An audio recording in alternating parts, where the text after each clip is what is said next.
Hello, ladies, gentlemen, all those in between and beyond. I'm Lenny Pator, and welcome to Roll With Me, a show in which I and a few of my friends play a rousing game of Wizards of the Coast Dungeons and Dragons.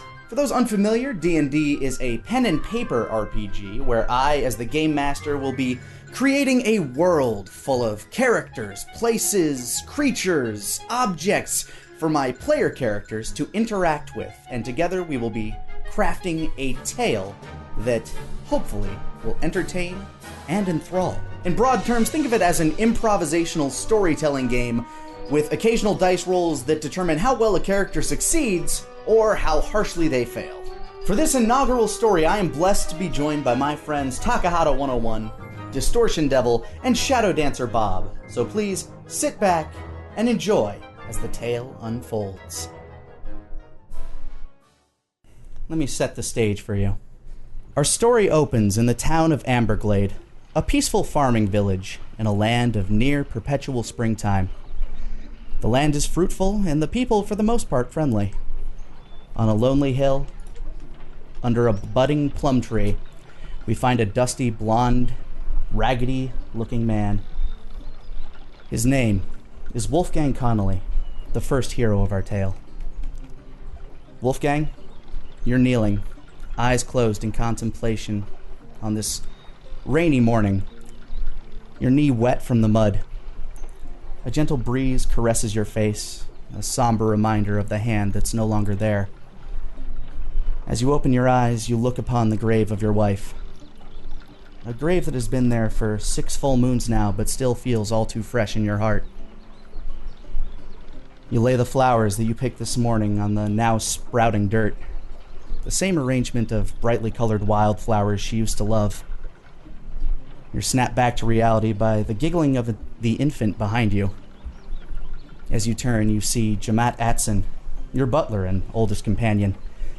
The old gnome hums a little tune as he bounces your little infant son in his arms and makes silly faces at him. He notices your glance and gives you the same warm, paternal, yet remorseful smile that you remember. Ready to go home, Master Wolfgang? Yeah, I think I am. All right. He steps over to you, kind of sets his hand on your lower back as you step up. Shall we? Kind of holds his arm out as if to lead the way down the hill. Yes. Thank you, Jamal. You walk through the town. It's still early. People are starting to wake up. The rain is slowly starting to clear. You have a chance to talk with your old friend as you wander through town. Even after all my years of doing what I do, it still didn't prepare me for something like this to happen. I don't think you could ever be prepared for something like this, Master Wolfgang.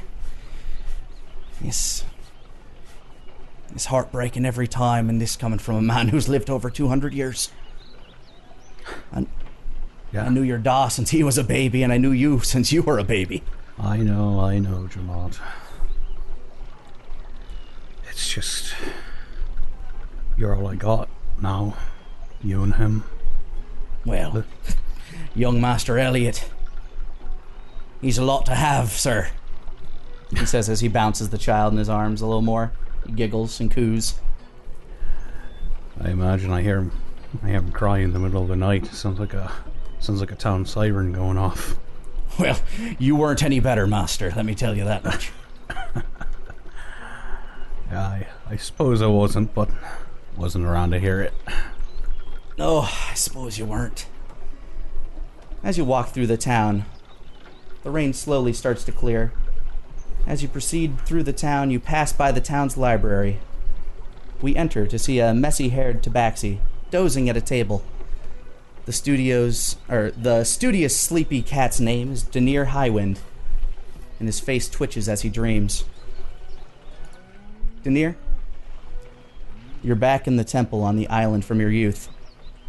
It feels so real. You can still smell the sweet scent of rotting pineapples that just fell from the trees outside. You can also smell that same decay that lured you into this temple in the first place. Your mother always told you never to venture out here. Some say this place drives people mad, she'd say. But you knew it was just superstition. I mean, you were 10 years old. You knew when, and most importantly, how to run if you needed to. As you made your way deeper inside, you found the source of the smell. A circular room with 2 decomposing bodies. It looks as though they had taken knives to each other, but what really drew your eye in the room was the beautiful gem on the pillar in its center. You almost couldn't stop yourself from reaching out and grabbing it. As the world spins around you at a dizzying pace, you see it again, the tree with paper white bark. And at the center of its trunk, that same bleeding mass of tightly coiled roots. As you take hold, your head spins and your stomach turns. And I need you to make a will save. Will do. It's just a will save. Yeah, wisdom saving throw. Save. I am looking for it right now. I got it. It's on your character sheet. You just got to click wisdom save. Wisdom saving throw. I believe that is it. Ooh. 19. Solid. You still feel your head spin, but you're shuddered awake. It was all just another dream. You alright, my lad? Comes the familiar old voice of Alexander Sneed, though most people in town call him Old Man Lex. Yes, the dream came to me again. I was back home. That's what you get for reading all them books. You spend all your time studying, boy. Yes, but as they say, with knowledge comes power. And with power, I may find my way back home someday. Yes, with knowledge comes power, and power, blah, blah, blah. But if you stay in here at all times of the day just looking at these same 5 books, you're never going to get anywhere, boy. Go get some fresh air, for God's sakes. How long has it been since you've seen the sun? I'd say it's probably been a couple days, but it's been raining, and you know I don't like the rain. Oh, it just started this morning. Here. Found this attached to our door this morning. He hands you an old pamphlet. Well, it's new looking, but the parchment is rather old in texture. It seems to detail a tavern of some sort, a traveling tavern. It says, "You're welcome to the Wandering Weasel, a place for glory, food, and drink." It gives you some light descriptions as to where to find the place. So why don't you go out there, I don't know, have a drink, meet some friends, just do something. You're rotting away in here. Yeah, I like that. Thank you. You're welcome. Now step out, boy, step out. He opens the door for you as he dusts off the area. Denier grabs his cloak. He reverses the red back to the dull brown. All right, He you're places wearing your it on. brown cloak. Hood goes up, and Denier heads out towards the tavern. And, have some fun, boy. As long as there's a good story to be heard, I'm gonna have a blast. He kind of chuckles as he rearranges this old, musty library that barely has any books. All right, as you step out, as you step out of the library, you walk into town, and I want you to make a perception check. Okie doke. Perception. Nope. Well, as you're looking straight into the, you're absent-mindedly staring at the sheet of paper, just like, okay, so it says I go to the end of town, and wham! You run into somebody. Oh, I'm terribly sorry. Sitting on the ground in front of Denier is a man with the head of a snake. This freshly perturbed reptile is Osmo. I will reach a hand out, and I will offer him a hand.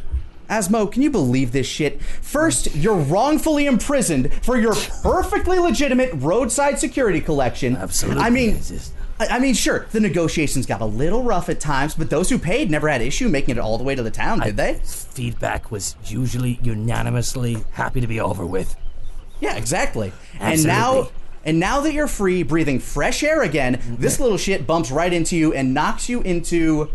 I smack the hand away. Oh yeah, you fell right into a puddle, man. Like, your ass is wet. Okay, so who the hell do you think you are? I bare my fangs, and you see one of the fangs is a golden fang. I'm the tabaxi that's going to buy you a drink to make up for this. As well, I'm going to clean your clothes. Yeah, he shows you the pamphlet to the tavern. You hadn't seen this yet, but this guy's offering you an olive branch. He clearly seems sorry, but I want you to make a perception check, Asmo. Sure, I will be more than happy to do that. Ooh, I gotta pull up my character sheet because I had to reset it. No worries. I had to reset it. 1 second. Character sheet. You want me to do a perception check? I do. But yeah. That is 11. All right. Yeah, the paper looks fine, but what really grabs your eye is you can see shimmering in his inner pocket what looks to be something precious, something shiny. My eyes go snake-like.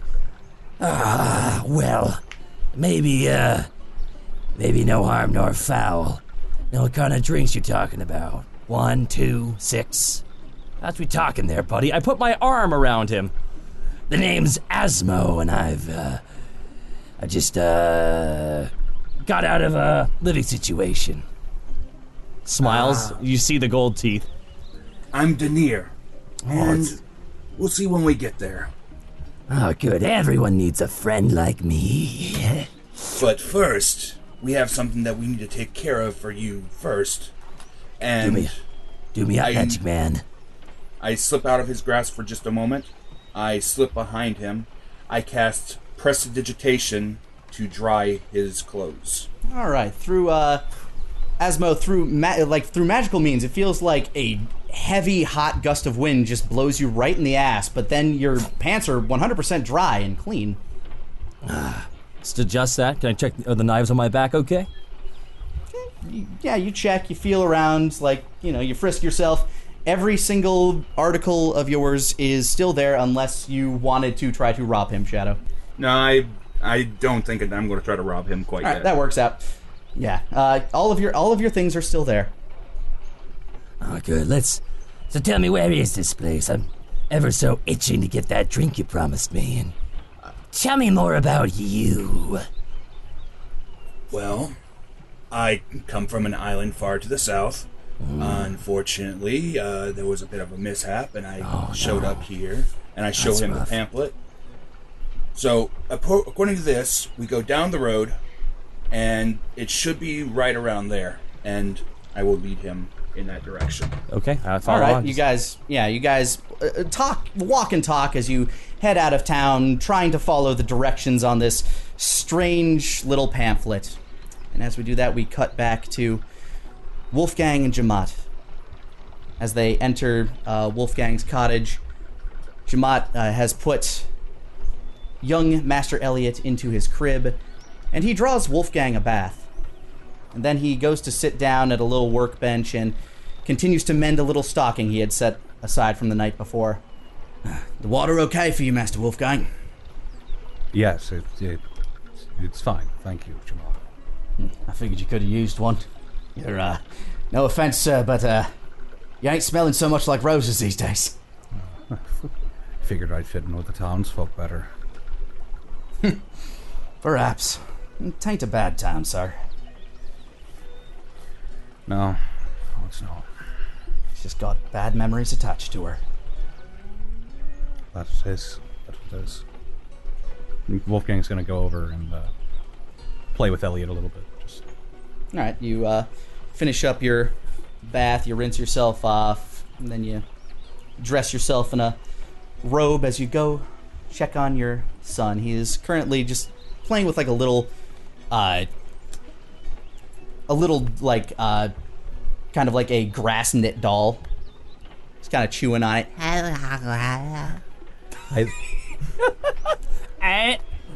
Hi there, pup. How's it going? Play. That's right. That's right. He starts he starts kind of like bouncing and shaking the doll a little bit. You're so smart. Take after your mother a lot. I wish you could have seen her. He's like staring at you as he chews on the doll. You know, sir, even if he don't have no conscious memories of her, she still lives on in him. Yeah. You look so much like her. He does have her eyes. He's got your nose, though, and your cheeks. Unfortunately. Yes, quite unfortunate, sir. He gives you kind of like a knowing smile. But it does get easier. It does get easier. Pray to whoever's listening, you're right. Well, you don't need to pray much, sir. You just gotta try to continue the legacy where it left off. Right now, he's that legacy. Yeah. You hear a knock on the door. I'll get it, sir. Jamat goes, checks the door. Nobody's there, but they did do a number on our door. He jumps up as he pulls like a little nailed pamphlet down off the door, leaving holes in people's doors. Who does that? We'll shoot him next time he comes. Yeah, we'll keep an eye out for him. The Wandering Weasel, a traveling tavern. Oh, I remember this place. Oh, it's a lovely place. Traveling tavern? Yes, sir. I think you should go here. It'd do you some good to get out once in a while. I mean, you've been all tied up with yourself for so long. I could use some booze. That and, who knows, maybe you'll even smile. Wouldn't kill you every once in a while. Wait. It's not like I never smile, just rarely have a reason to. Yeah, Want me to bring you something back? Oh, whatever you will, Mr. Wolfgang. I ain't need much. We are running a little low on provisions. I was thinking about stopping by the market tomorrow. I'll see if I can pick something up for tonight at least, then. Well, I got tonight covered at least. But don't worry too much about it. Just have a good time. He hands you the pamphlet, and if you want to roll an investigation check. I think I will. Investigation. That is investigation. Bada bing, bada a little 15. Nice.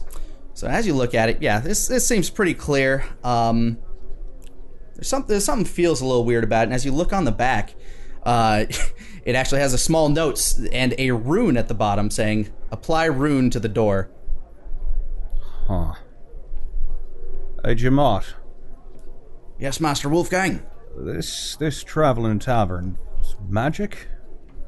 Well, I would rightly think so, sir. Intriguing. What brings that up? There's a rune on the other side of this pamphlet. Huh. Would you like to run an arcane check to see what this rune might be? I sure will. 17. Ooh. You see that you know this rune a little bit. It looks like it casts the mend spell. Huh. Mending. That's strange. Mending. Well, might have maybe to it's copy there that to down. Use it for the door. Yeah. Well, maybe that's what it's for, Master Wolfgang. I was just thinking that.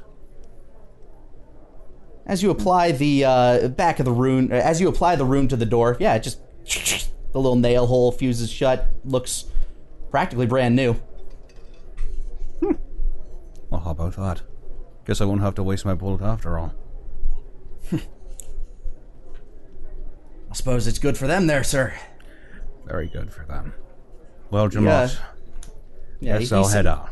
Yeah, he sets out a nice set of, another casual set of clothes for you, very similar to what you were wearing this morning. A little cleaner. He's done some he's done some laundering. And then he goes right back to fixing up the house and just doing his dailies. And as you head out, you make your way out of town. And I want you to make a perception check as you leave. Okay. 10. A lot more birds in the sky than usual. And they're strange, odd-looking birds, too. And as you're walking through town, you see one kind of flitter down to a door, and you notice that it's pure white, like it's made out of paper, and its bill is some sort of metal. And as it hovers in front of the door, it slams its beak on the door 3 times. That same you heard before, as it hammers itself into the wall, and then the pamphlet is just sitting there. So it looks like all these birds are actually those pamphlets. Crazy magic. So you make your way out of town and you start heading towards the tavern. We rejoin Denier and Asmo as they're attempting to find the tavern. I want you guys to make a survival check. Ooh. Survival? Ooh, yeah, navigation. Natural 1. Natural 1 for Asmo, but don't worry, Denier's kind of got you covered. You guys get lost for a little bit because Asmo's really insistent that he knows what's up. But as you guys wander, you find yourself near the fringes of town by an old decrepit shack. There's no way this could be it. But as you walk up to it, you see a red oaken door. Not necessarily new, but compared to the, shack that it's attached to, it looks practically immaculate. And on the side of this door, hanging there, is an old sign for a pub. Ooh. It seems to depict a cute-looking weasel sitting out of an ale mug, and below it reads the cracked text of the Wandering Weasel. It looks like you found your place. It took a while to get here, but I'm ready to get that drink. There, Danier. What was your last name again? I'm sorry, I'm bad with names. Oh, it's alright. It's Highwind. How about yourself? Highwind. Oh, no, Asmo is my name. I don't have a last name. I gotcha. Highwind. Speaking of that, how we hightail it inside and get that drink there, isn't that right, buddy? Indeed. Knock on the door a couple times and then attempt to open it. Yeah, as you enter the door, as you enter the tavern, you're shocked to see that this place is easily 10 times the size of the little shack you thought you entered, and in much better condition. The warm wood and leather furnishings are neat and tidy, and several people from town already seem to be having a good time here. Huh. It's a lot bigger on the inside. Oh my goodness. I guess there must be magic afoot. Yeah, everybody seems to be enjoying themselves to food, drink, spirited conversation. And there at the center of it all, standing behind the bar, is an older gentleman who greets you with a smile of an old friend. "Ah, welcome to the Wandering Weasel," he says as an athletic woman raises her head from the bar and seems to look you up and down for a moment before going back into her stupor. Good afternoon. He presents his hand and kind of shows there are 3 benches still available at the bar, ushering you forward. Ooh. And yeah, okay. We walk up. Mm-hmm. Yeah, as you walk through, you also seem to notice the servers of this establishment. At first glance, they would look like a floating set of alluring female clothes, but on closer inspection, you can make out the faint wisp of a buxom humanoid silhouette. These clothes in particular are something familiar, similar to the local garb that unmarried women wear during the harvest festivals. Oh. "So, what brings you to my fine tavern?" the man says. "Food, drink, or glory?" Oh, well, we'll get to that last one here, but this guy right here, I smacked Denier on his back, owes me a drink. He had a little bump on the road, and, he wants to make good. I fished out a gold piece and I set it onto the table, onto the bar in front of him, in front of the barkeep. He looks you up and down once, Shadow. Mm-hmm. Anything for you, lad? Oh, he's buying. Yes, the coin is for both of us to drink, and perhaps maybe an interesting story or two. Well, my name is Tommen Ipombus. Oh, okay, can you spell that out for us? Tommen Ipombus. Tomin. That's his first name. Common. It's the last thing that's gonna give me Epombus. Eponbos. Bus. Oh my god, Eponbus. That's... Oh, you can just call me Tom. Worry not, lads. But you, son, let's see, I can get an ale for your friend, but you still seem a little short in the whiskers, if I know your kind proper. Speaking of which, not many of you around here, he says, looking you up and down, Denier. I'm a bit too far inland for most of my kind, but never took to water very well. Well, that's how you have it. I do have a fine honey mead. It's a little weaker than my casual ale. I think that should suit you just fine. He goes off and he pulls up to a couple of barrels and starts filling up some mugs. Meanwhile, the athletic woman beside you is just every now and again casually looking up and around the bar, taking a drink from her bottle. What are you drinking there? It's a delicious batch of Nunya. Is that from the business line? I'm getting old. She smirks. I extend a taloned hand. Asmo. Newish in town.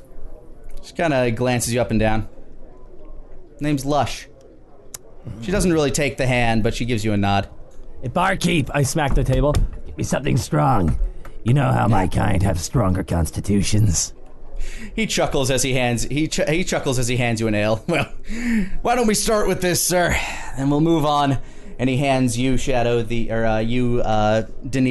a delicious smelling honey mead. Much appreciated. It's at this time you hear the door ring once more as Wolfgang enters. Wolfgang, this place is warm and bright and vibrant, lively, like nothing compared to the areas surrounding it. Fucking loud in here. Hello and welcome to the Wandering Weasel, he says as he gives you a quick glance. Actually, oh shit. Uh-oh. Yeah, he does a quick double take at you, and then just immediately goes back to what he was doing, like, you know, offers you a seat, like as he points to like the third open stool. Oh yeah, Lush does the kind of the same thing as she gives you kind of like a double take as you come through. Sort of glance between the two of them as I make my way to the seat that was designated for me. Not really breaking eye contact with either of them. The barkeep is kind of keeping to his own business right now. He's washing a few old ale mugs that some of the serving staff has dropped off on the side. Wolfgang sits down. Yeah, you sit directly next to Denier, who is next to Osmo, who is next to Lush. Whiskey. Howdy. A hard spirit. You got it, sir.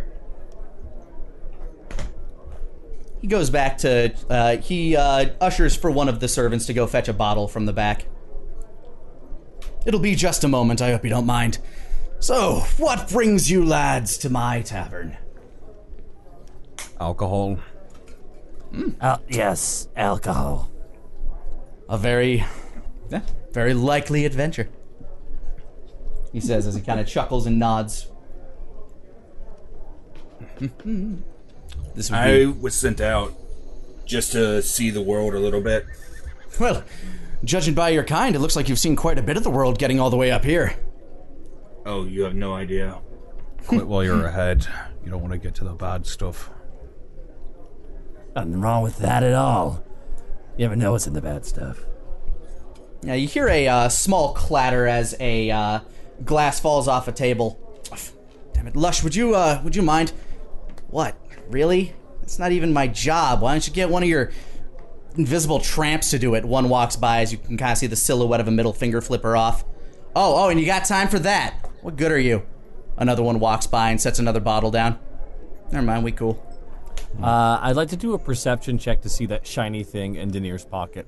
See if it's Sure still thing. there. You're sitting right next to him. You might be able to get a good look at it. Go ahead and give me a perception check. That's a 14.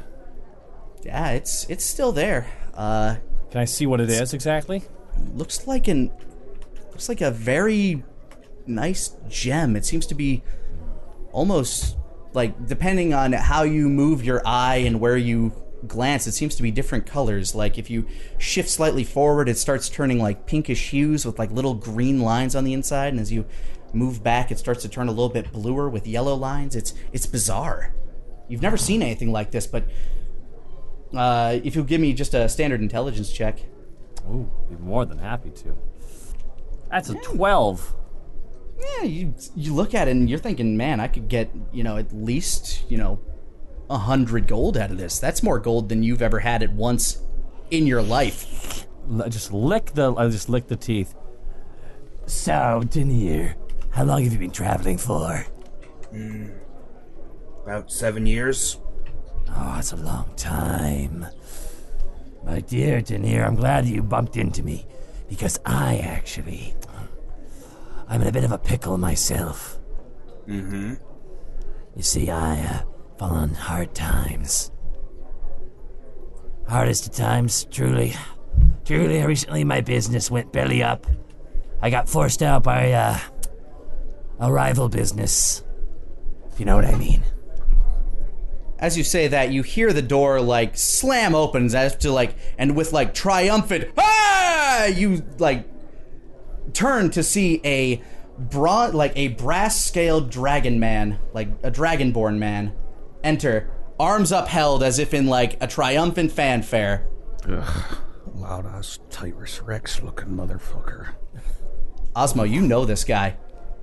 This is that goody two-shoes son of a bitch that busted up your operation and helped turn you into the guards. What's his name? Basically, as he enters, everybody goes, Gorick! Ha-ha! Yes, it's me, my friends! Asmo just looks down. Had to do a quick perception check. Gorick. Garrick. Garrick. You see the bartender look up. Hello and welcome to the Wandering Weasel. Please feel free to find yourself a seat. It seems to be a little crowded, but... Oh, no, please, have my seat, Mr. Brightscale.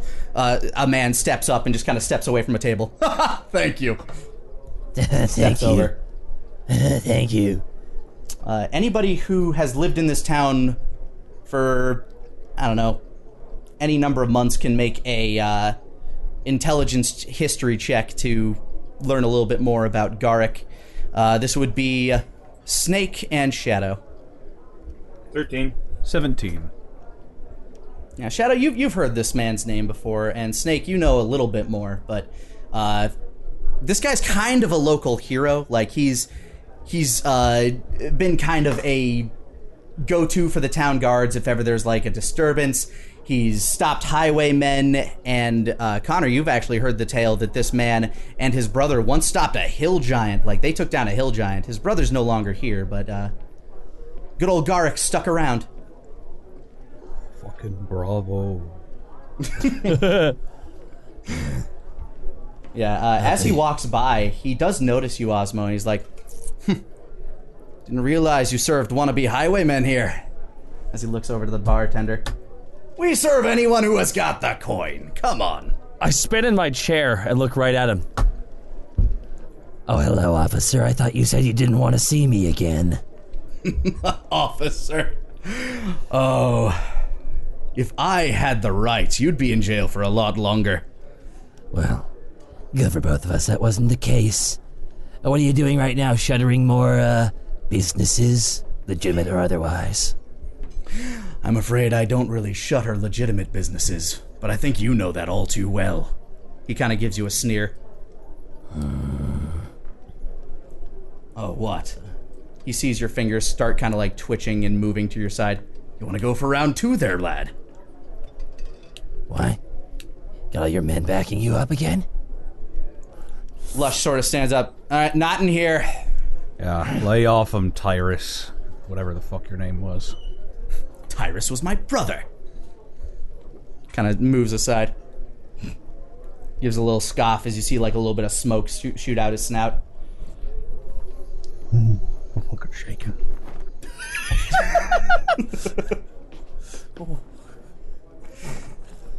Everybody continues to drink and be merry. You continue in your conversations either with each other or with the with the barkeep. What's your problem with him? I say over to Wolfgang. I ain't got no problem with him. He's loud. He sounds like an asshole. I can confirm the latter and the former, actually. Doesn't like it when people set up legitimate businesses. Now you're Sip my being drink. loud, asshole. The ale's good. It's actually way colder than you expected it to be.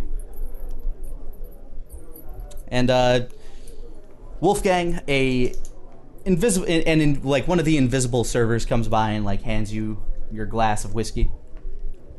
About fucking time. He takes a big swig of it. How big a swig? Pretty big. Yeah, go ahead and roll me a Constitution save then. Oh boy.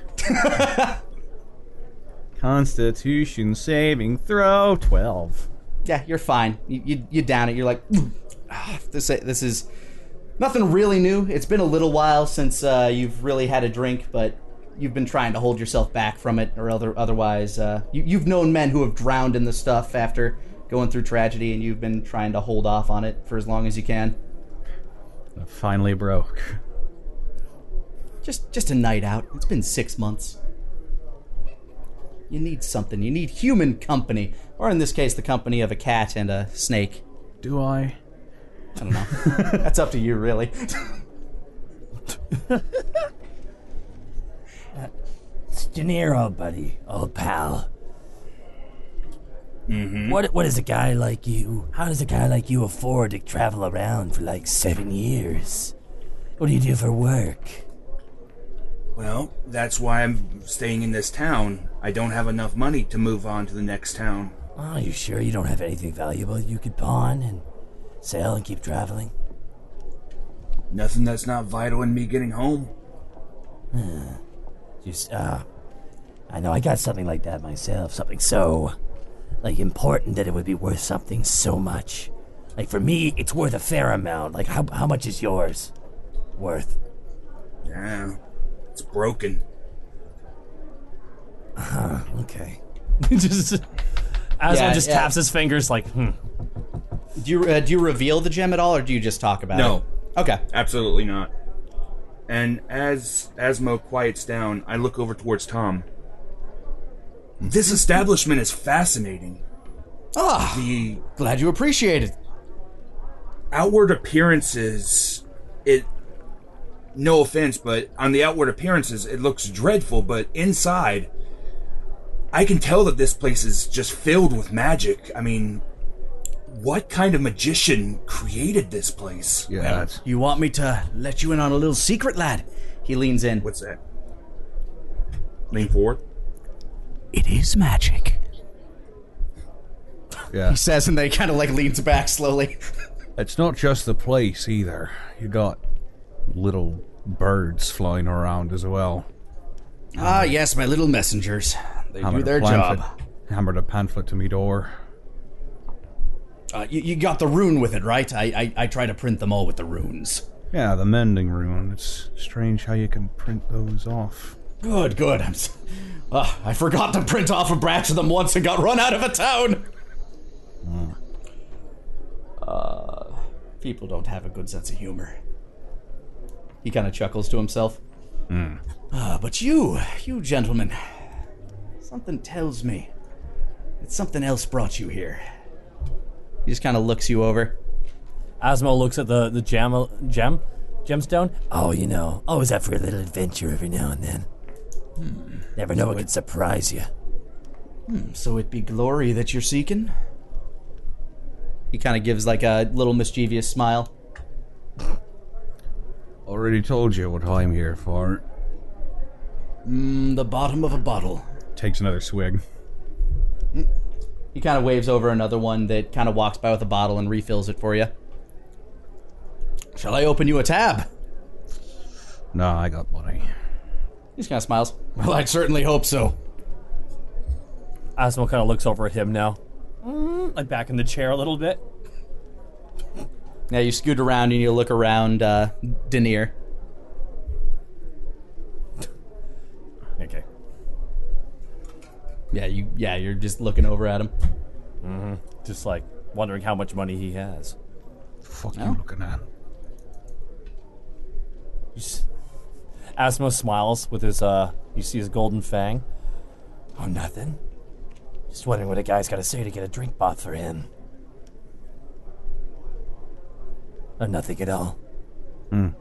How about buy me a drink? It's okay, he's buying. Denier, buy him a drink. I've already given Tom the tab. He's already given Tom the tab, so drink away. Wonderful. Yeah, he continues to pour for you gents as you drink and make merry. Probably about 15 minutes in, you kind of hear the door open with a large thump. There behind you, you see the head of the town guard, Tavern Slump. Aaron Slump. He's one of the guys that kind of threw you in jail. Like, he's the one that, like, really sentenced you and just kind of put you in there. He's a man with a gut a size too big for his uniform and a head about a size too small for his hat. Oh, for the love of God. Asmo looks down, like, into his drink, like, there's so many of them here. I'm afraid to inform you that this tavern is now closed. All able-bodied individuals are to report to town center. He says as the room kind of quiets down. Wolfgang spins around in his seat. What's this about? And why are you interrupting my drink? He kind of walks up to you. This is a matter of utmost importance. The Crown has ordered it personally. It's already personally. Fine. I want you to roll a stealth check on that muttering. Can your words stealth? Only we will find out. 6. He heard you and he kind of like walks up. You being smart with me? Yes. Clearly, you don't have the smarts. For me. He kind of grabs you by the collar. He's like, You's lucky that we needs all available men, and that includes yourself, in the town centre right now. Well, then get You your and I'd fucking have a problem. Well, then get your fucking hands off me and I'll leave. what's your, are you trying to intimidate him? Yeah. All right, roll for it. 23. Yeah, he like, his eyes kind of glance away for a second, then kind of looks back like, All right then. just kind of like lets you go. Town centre, everybody! 15 minutes! He starts like marching out, like, you know, holding the door open for people. My, Asmo's hand was almost in the pocket of Denier as Denier pulls away. Go ahead and roll Sleight of Hand. Oh, Sleight of Hand. Just 8. All right, Denier, roll your perception. Okay. Yeah, no, like you notice like his hand kind of like dangling down there, and you kind of brush your coat aside. Alright. Denier will turn. He will pull the cloak tighter around himself, and he will follow out after Mr. Slump. Barkeep, I'm taking the bottle. Oh, don't worry about the pay. I'm sure we'll run into each other again. Put it on the cat's tab. You got it. Asmo reaches behind him. Marks down the whole bottle. You now have 3/4 of a bottle of whiskey. Sweet. That's not bad. It's not bad. Where is... I'm just curious where Garrick is right now.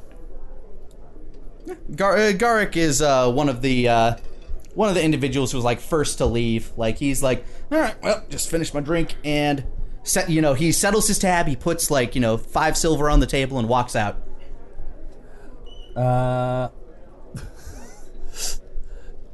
Never mind. I guess I follow out, shrug out. Wonder. I don't know. I think it's a good idea to steal steal tips. That's not a good idea. Typically not. No. But I mean, it's up to you. Nah. I want to role play, but I also don't want to play dumb because I'm scared of Tommen. So yeah, I'm gonna move out too. All right. You guys leave the bar, and remember, you're always welcome at the Wandering Weasel. Smiles Tom as he waves to you. Okay then. Lush takes one last look at the three of you as you exit, then looks back to her bottle and starts drinking again. Overhand, facing away, just hand thrown up in a wave as I walk with Mr. Slump. Excuse me, sir.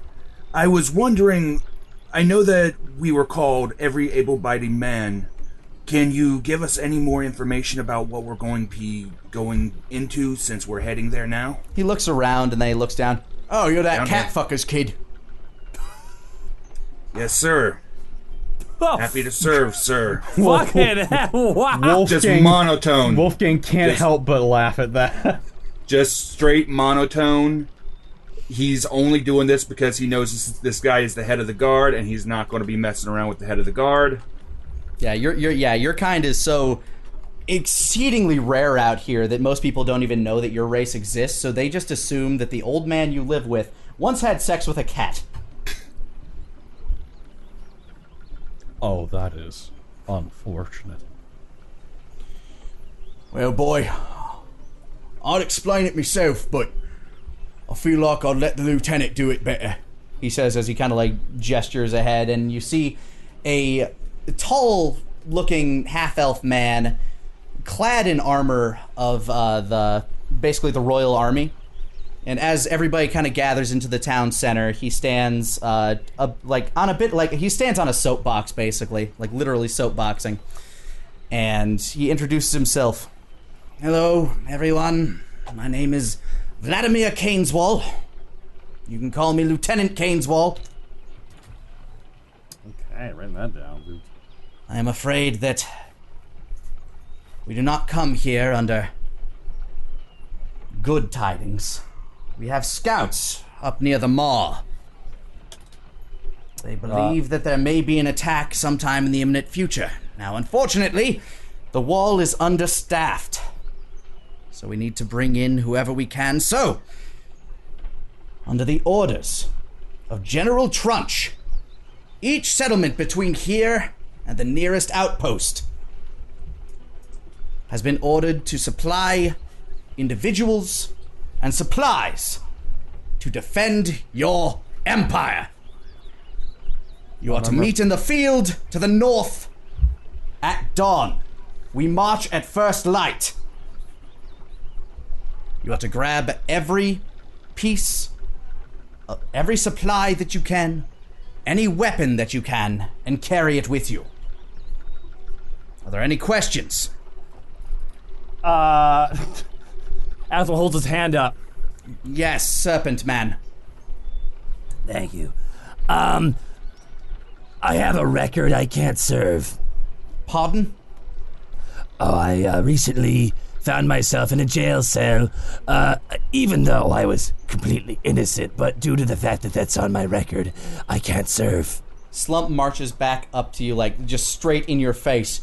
You will march, or you will see yourself back in that cell, and you will face the immortal king's justice! I punch him in the face. Ooh, all right. As he goes to swing, Wolfgang starts busting out laughing. Roll to hit.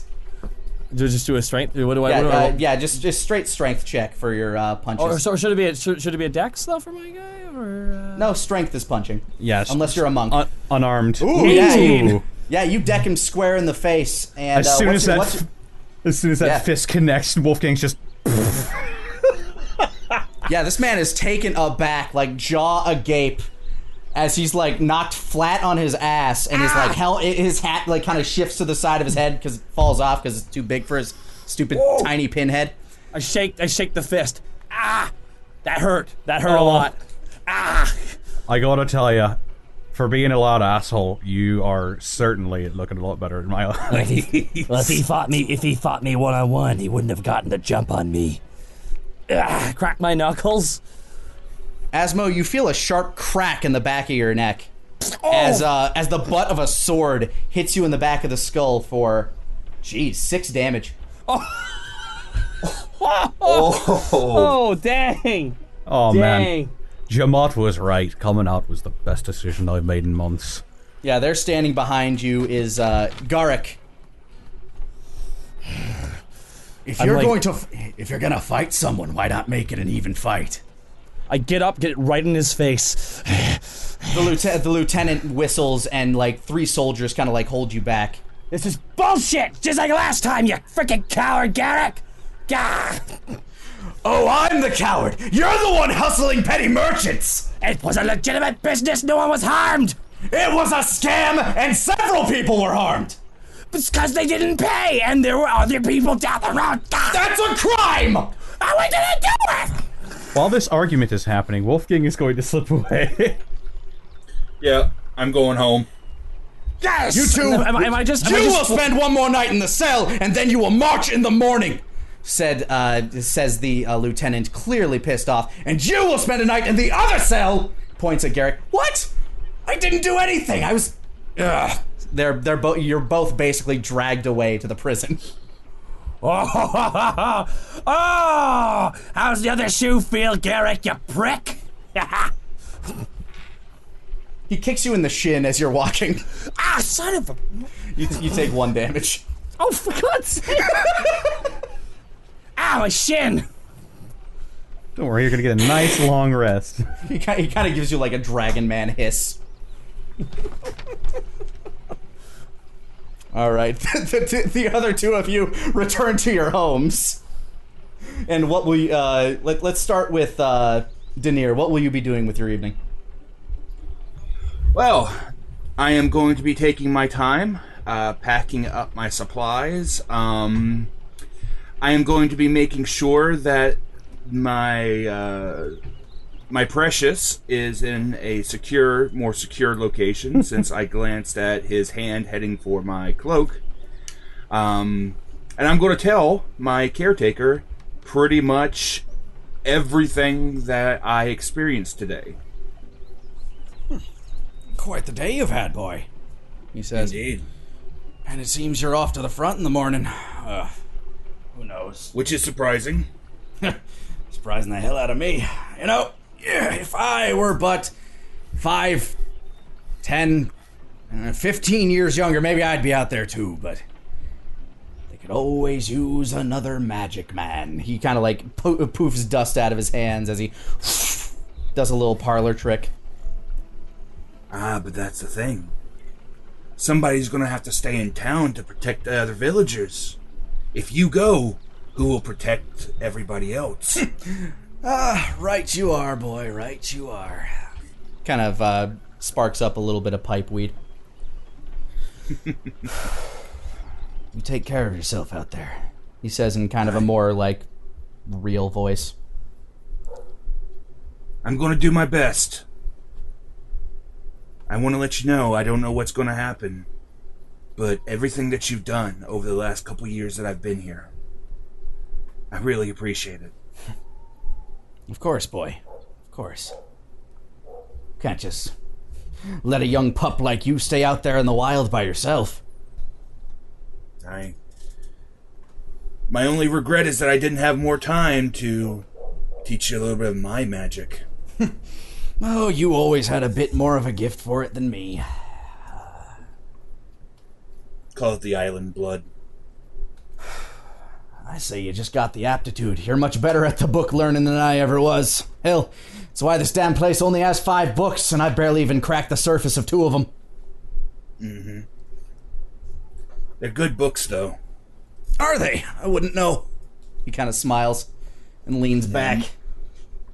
My personal favorite is Mineralogy for Giants by Chris Tall.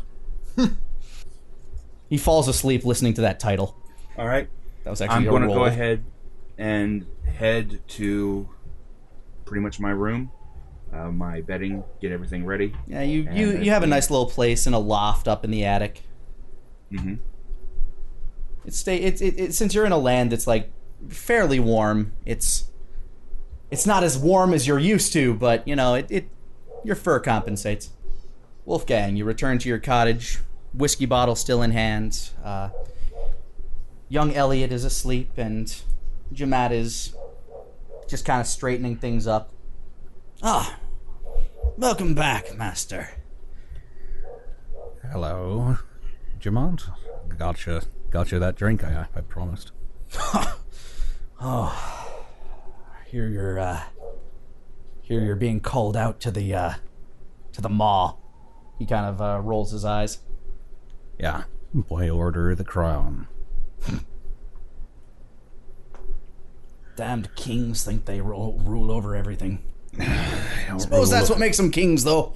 He kind of pulls out 2 glasses and ladles you some stew that was cooking over the hearth. Better than by divine right.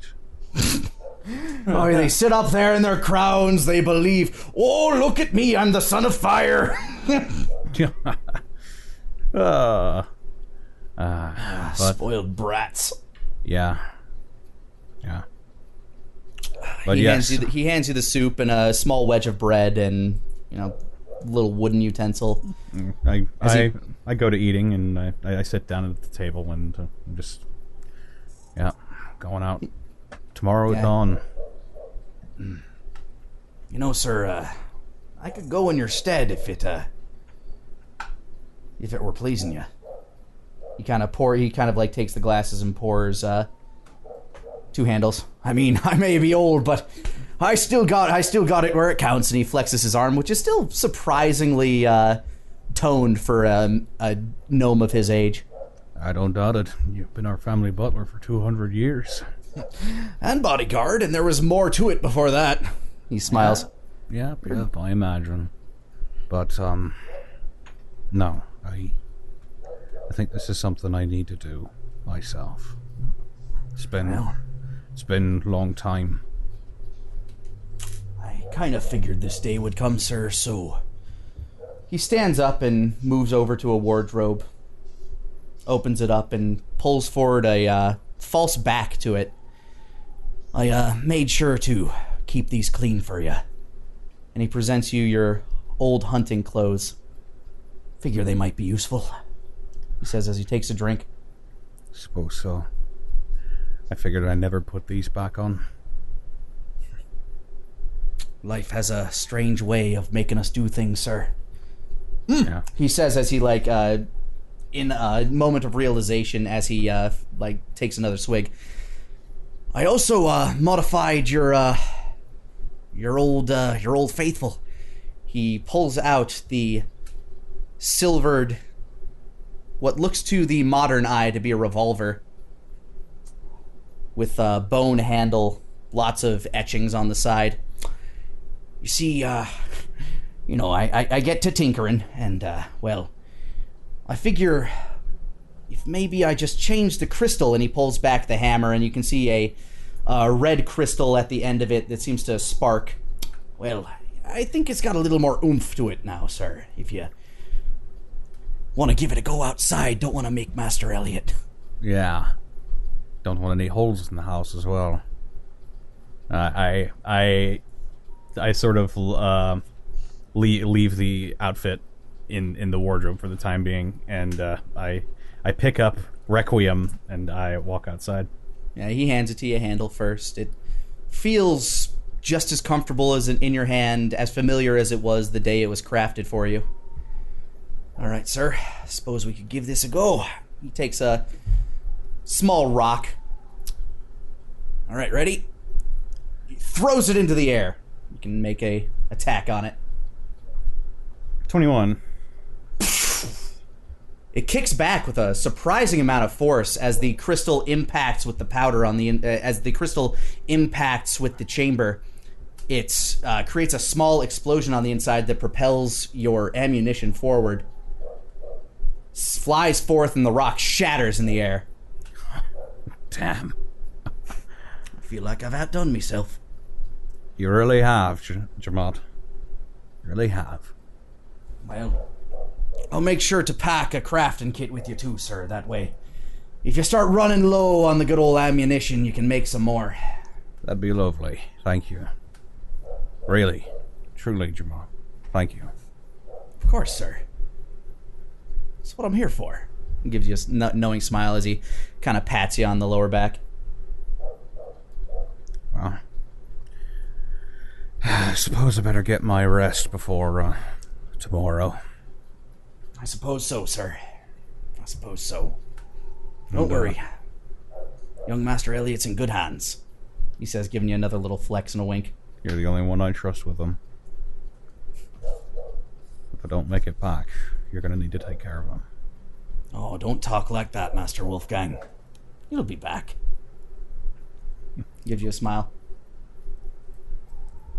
You'll be back. He opens the door for you. You go back. You finish off however much of the whiskey with him that you want, and you finish off your soup. It's very good. Like, it's definitely made with some older ingredients, but it's a very nice lentil soup. You march out into the field in the morning. Asmo, you are brought out by guards. I gotta. Is he like? How is he? Is he just like? Am I handcuffed or like Return of the Jedi? Just like let up on a pole. Ah! Basically, they're around you. They're armed. You were allowed, like, you were given back your weapons, but these guys are not afraid to try to stop you if you like resist. So you just decide, no, it might just be in my best interest to, you know, not get stabbed 1,000 times here right now. I'm going out to a boxing match. Pretty much. So you guys head out into the field, and there are probably, like, it seems like you've got maybe a dozen men and women who are of, you know, fighting shape out here. You're in a small town, so this is about as much as you could muster for the people that, you know, some people are too old, some people had to stay behind and look after, you know, infants or children. And, yeah, just some people are just clearly not in fighting shape. So out of these dozen people, Lieutenant Caneswald is just looking up and down, kind of perturbed. I mean, he sent more people ahead to the military outpost. That's probably a 3 days march down past where you are, but he's got to make do with what he's got to make do. You can see on his face as he's kind of shaking his head. Terran Slump is there. He's got a bit of a black eye. All right, well, I suppose in order to make this a little easier, I'm going to have to divide you into platoons. So when you hear your name, step forward. Starts listing off names. Platoon 1! Blap, blap, blap. You know, names like, you know, the butcher's boy, you know, the miller's daughter, things like that. All right, Platoon 2. Wolfgang Connolly. To the rest of you, you don't see the same man you saw yesterday. You see a man in a pearly white coat with black and yellow accents and a hat that looks almost like a capotane, covering most of his eyes. And he steps forward. He clean-shaven hair, long hair tied up in a braid that drapes over behind his back. His beard trimmed into a Van Dyke-esque goatee. Present. All right. Denier Highwind. Denier steps forward, his cloak having been reversed again, and Red holding a large quarterstaff in one hand and a backpack on his back. Under his arm, in his armpit, in a shoulder holster, is a very old red book, pages yellowed with age. He raises a hand and he speaks up. I'm here, sir. All right, step forward. Steps forward. And Asmo. It's Asmo. All right, just present is fine. Step forward. He does, and I pull out the blades and I spin them. Real All quick. right, and to lead this platoon, Garrick Brightscale. Son of a bitch. Present, he says, smiling as he steps forward and, like, directly next to you, Osmo. All right, he continues to lead. He continues to list off, squads 3 and 4 in the background. Well, looks like we'll be traveling together, says Garrick as he looks you over. I don't believe we've had the chance to properly meet. He is talking directly to you, Denier and Wolfgang. My name is Garrick Brightscale. Pleasure to make your acquaintance. He seems polite enough to you. He's got a nice big long sword attached to his back, gold handle, shiny but definitely worn. But he looks like he tries to take good care of it. Seems pretty old though. He's got a little bit of chainmail on him, and his skin is a very shiny, pale copper. Brass. Shiny. I look forward to working with you. Working for me, he says as he kind of smiles, giving himself a kind of verbal pat on the back. Oh, look at you. I'm sorry. It's just like it's destiny for my family, We are bound for greatness. He kind of smiles. My brother's a Royal Honor Guard down in the capital, Oh, well. Yes, thank you. Yes. That's your, I helped him fell the hill giant that put him there. Oh, a hill giant. Oh, Yes.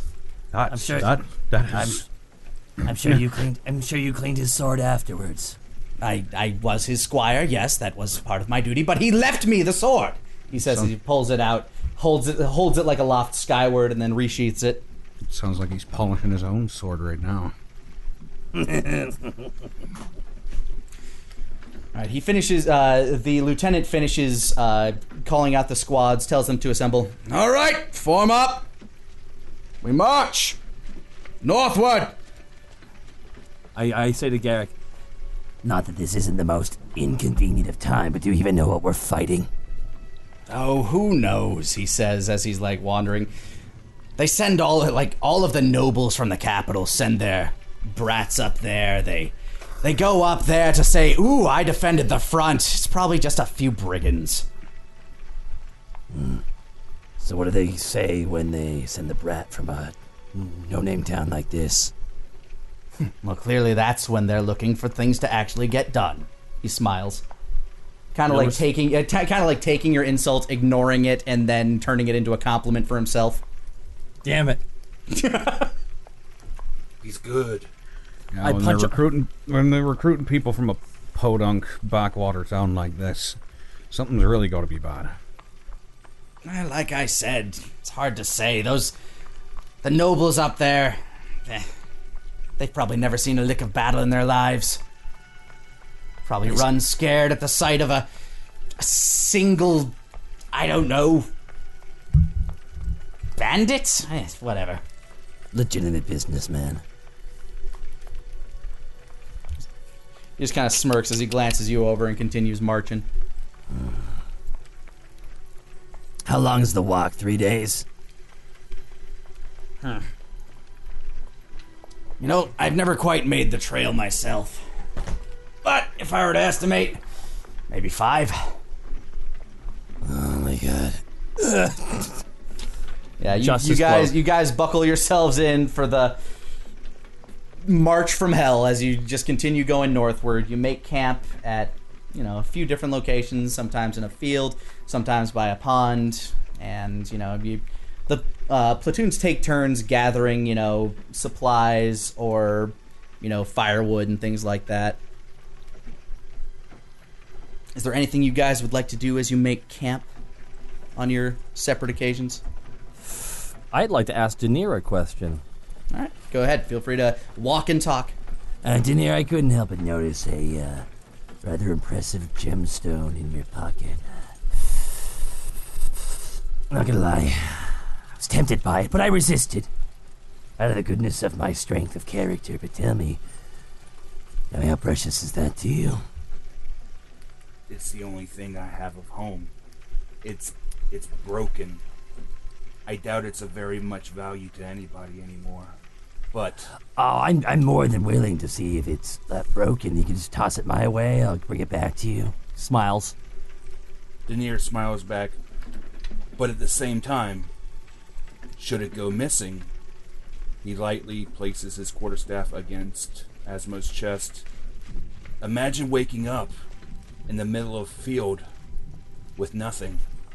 Or even better, waking up in Garrick's tent. You see the color kind of drain from his eyes a little bit. Like, what, wearing nothing by Garrick? You're weird. I knocked the staff away. You're weird. You're a weird guy, you know that. I'm going to bed. Rolls up. He was a little weird. Maybe, but it got him away from me. Yeah. You guys, you set up camp. You have your individual tents. You... Oh, I would like to use my Tinkerer's kit. Oh, go right ahead. Create some ammunition. All right. What material would you like to use? What's around? Well, if you do a survival check, I'd say that there's like some rocky outcroppings here. You might be able to find something of use with a right check. I will certainly survival. That is a 13. And you managed to scrape together enough like lead to maybe melt down and turn into, a couple of bullets. Okay. So You kind of hold the little kit over the fire, over the fire pit, and you drop like little slides of lead in it. You try to feather out the slag wherever you can, and I want you to roll me. Man, what's crafting? I think it's wisdom. Wisdom? It's either wisdom or intelligence for crafting. I'm just going to say, I'll just say wisdom. Just roll wisdom. Wisdom? Okay. Yeah, just a wisdom check. 19. Oh yeah. You get that slag out of there. You, move the molten lead into the melted lead into the little mold that you have. You press it, you hold it tight, and you get 3 pieces of ammunition. Ooh. 3 lead bullets. Awesome. All right. That's all I'll do for now. All right. You're getting through to about day 3. It's starting to get a little cooler. As you march north, you notice that the weather has been getting like a little chillier. It's starting to feel like what would be, autumn in the Midwest of the continental United States. Okay. Yeah, more trees are starting to pop up here and there. You are approaching the town of Fallwood Barrow. All right, we'll be making camp outside the town tonight. The lieutenant announces from the front. Platoon 2, you're up for securing food.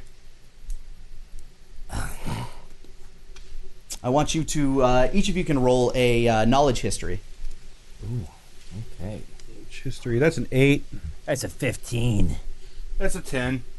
Now, Osmo, you've been around these parts before in your travels.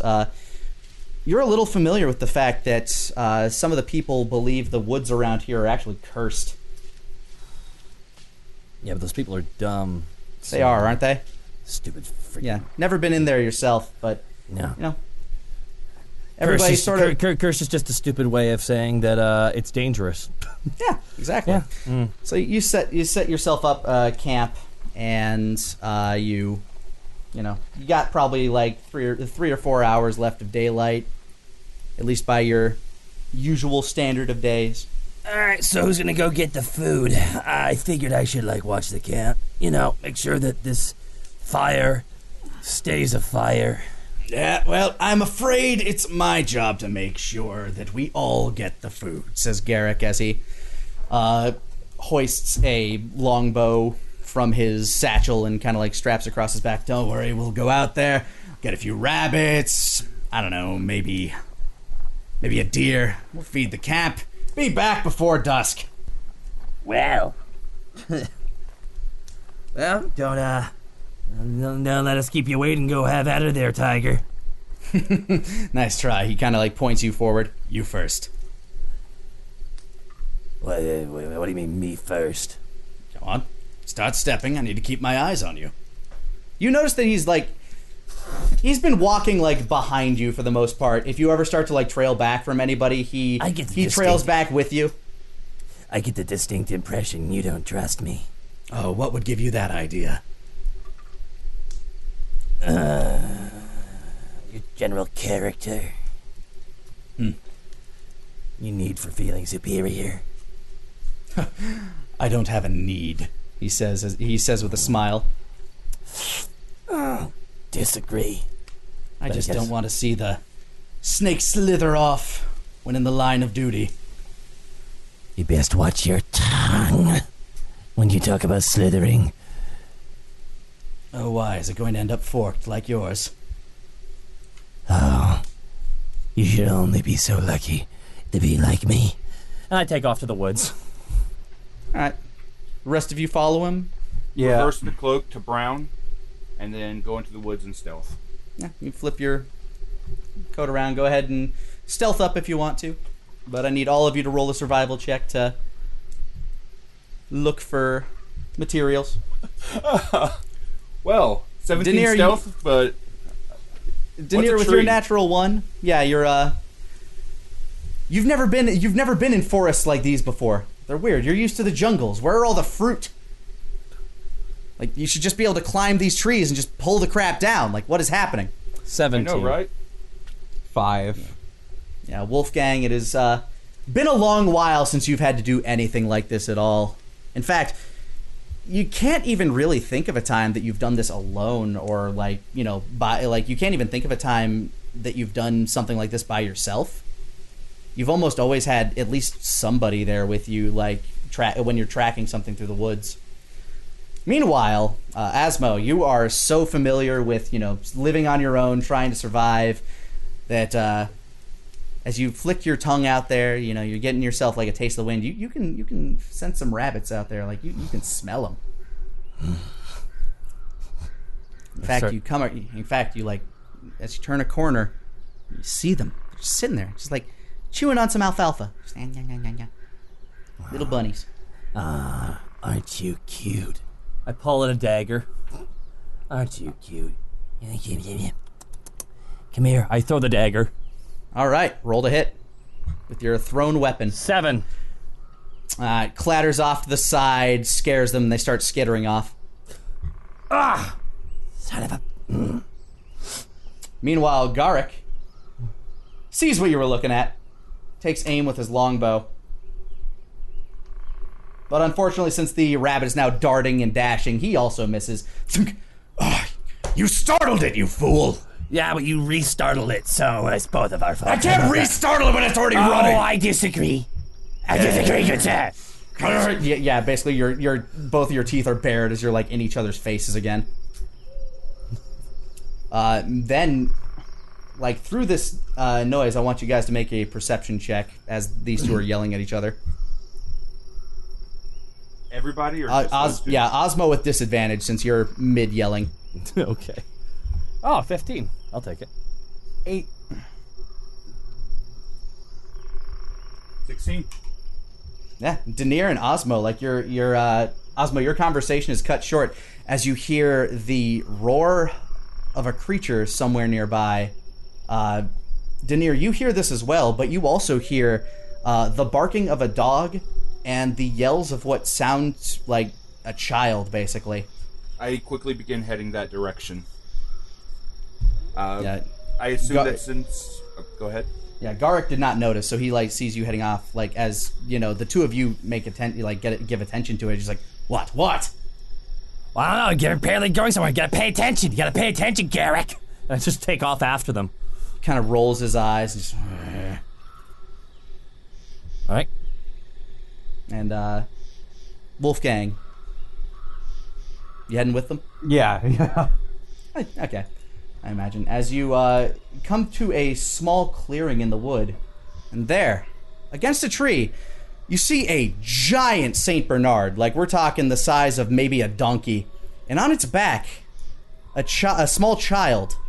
He seems to be wearing like a cooking pot for a hat, and he's wielding like a carving knife. And they are cornered by 2 bears. The bears are kind of roaring as the little boy's yelling, "Get him, Sergeant Sniffs!" Sergeant Sniffs. Sergeant Sniffs. Roll initiative. It's a 15. That's a 9. 21. All right. You look over to the side. Garrick, who is in charge of this platoon, seems a little taken aback by the situation. He's a little unsure what to do. Denier, you take action. All right. So Denier is going to move. He's going to move 30 feet right over here towards this bush. Right there? Yeah, about there. And I'm going to use my action to cast Mage Armor on myself. Okay, would you click the Mage Armor spell just to let Absolutely. everybody know what that does? Absolutely. Just give me one moment so I can expand my character sheet just a little bit more. Spells. No worries. While he's doing that, Osmo. Mage Armor. There we go. All right, so you now have base AC of 13. I believe that gives you a +3. Correct. It gives Okay. me 13 plus 3, so my AC is now 16. All right, Osmo, what would you like to do?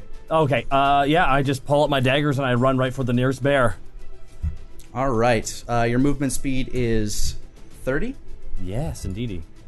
And I grab 2 daggers and I grab a dagger out of my shoulder. The one I failed to get to the rabbit with, I picked it up, and I throw it at the bear to try and get its attention, and just let it right. loud hiss. Roll to hit on the bear. That's a 16. 16 will hit. Your dagger flies forth from your hand as it strikes the bear square in the shoulder. Clearly, you now have its attention. And roll damage. That's 7 piercing. Whew, hot damn. Yeah, this bear is quite nettled. You have poked the bear quite savagely. I harassed the bear. Yeah, he's going to head towards you. Wow, oh gee, that was part of the scenery. Okay. Yeah, nope, he's there. All right, this bear is going to attempt to hit you. He swings forth with a claw, but you nimbly dodge yourself out of the way of it. Then he starts rending towards you with his teeth. And he gets you right in the shoulder for 5 damage. Yikes. And by the way, you healed from the night before. So yes, of course. Yeah, okay, cool. Just making sure you reset your health. Ah, shoot. Wolfgang, it is your turn.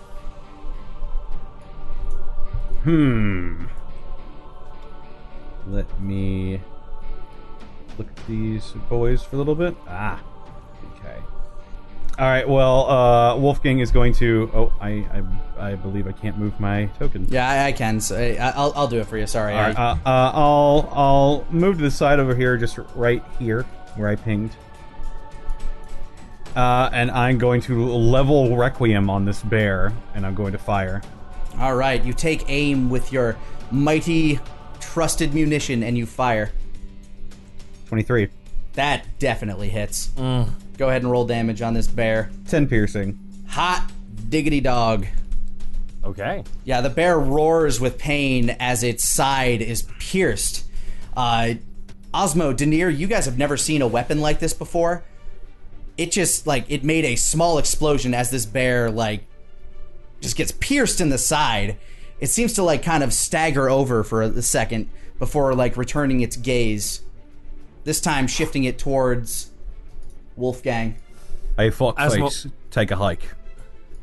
Asmo also looks over at Wolfgang. What the hell are you using? All right, next up. Get him, Sergeant Sniffs! Oof. Biff. Boof. Boof. Oof. Oof. Yeah, Sergeant Sniffs runs straight up to the bear. And he's going to go for a bite. Ooh, that is a clean bite. The the dog lunges up and bites straight at the bear's shoulder.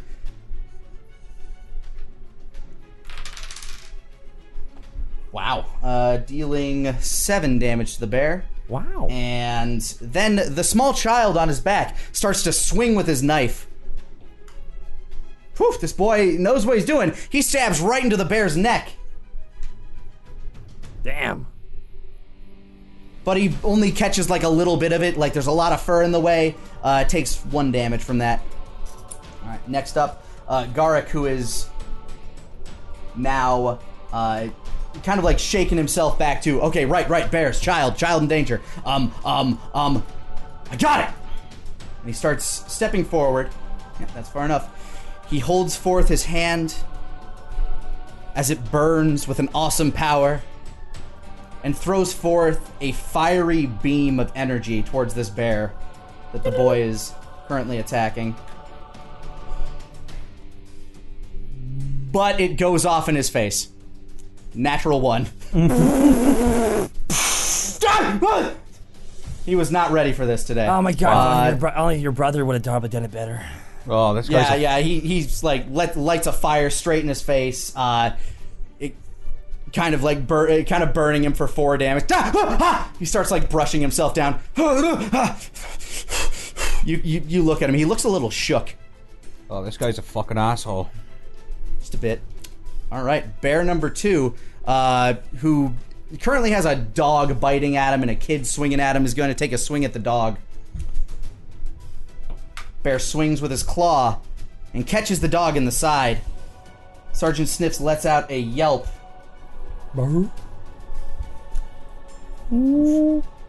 As he takes 7 damage.